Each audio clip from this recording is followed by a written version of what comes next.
മലയാളത്തിലെ സീനിയർ സംവിധായകൻ ഫാസിൽ തിരക്കഥയെഴുതി സംവിധാനം ചെയ്ത് 1984 പുറത്തിറങ്ങിയ നോക്കത്താ ദൂരത്ത് കണ്ണും നട്ട് എന്ന ചിത്രത്തിലൂടെ തന്റെ 18-ാം വയസ്സിൽ അഭിനയ ജീവിതത്തിന് അരങ്ങേറ്റം കുറിച്ച അഭിനേത്രിയാണ് നദിയ മൊയ്തു.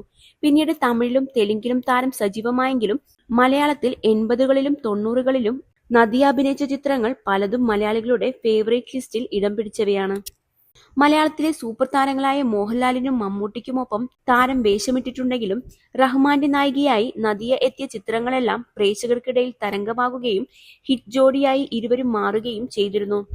ചെറിയ പ്രായത്തിൽ മലയാള സിനിമയിലേക്ക് എത്തിയതിനെക്കുറിച്ചും മറ്റ് താരങ്ങളുമായുള്ള അനുഭവത്തെക്കുറിച്ചും നദിയ പറഞ്ഞ വാക്കുകളാണ് ഇപ്പോൾ ശ്രദ്ധിക്കപ്പെടുന്നത്.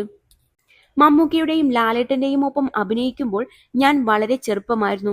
അതുമാത്രമല്ല, ഞാൻ ബോംബെയിൽ ജനിച്ചു വളർന്നത് കാരണം എനിക്ക് അവരുമായി കോമണായിട്ട് സംസാരിക്കാനൊന്നും ഇല്ലായിരുന്നു.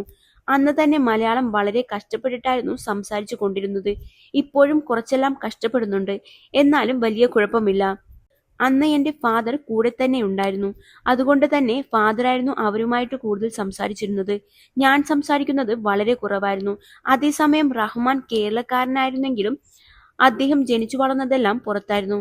മാത്രമല്ല, ഒരേ പ്രായം കൂടിയായിരുന്നതിനാൽ അല്പം കൂടെ സംസാരിച്ചിരുന്നത് റഹ്മാനുമായിട്ടായിരുന്നു. പക്ഷെ ഇപ്പോഴും അവരെല്ലാവരും സിനിമയിൽ സജീവമായി നിൽക്കുന്നത് കാണുമ്പോൾ ഒരുപാട് സന്തോഷമുണ്ട്. ഇത്രയും വർഷങ്ങൾ കഴിഞ്ഞിട്ടും അവരെല്ലാവരും നല്ല സിനിമകൾ ചെയ്യുന്നുണ്ട്, നദിയ മൊയ്തു പറയുന്നു. 1994 പുറത്തിറങ്ങിയ വധു ഡോക്ടറാണ് എന്ന ചിത്രത്തിൽ അഭിനയിച്ചതിനു ശേഷം മലയാള സിനിമയിൽ നിന്നും ഇടവേളയെടുത്ത താരം തിരിച്ചെത്തുന്നത് 2011 പുറത്തിറങ്ങിയ സെവൻസ് എന്ന ചിത്രത്തിലെ അമല എന്ന പോലീസ് കഥാപാത്രത്തിലൂടെയാണ്.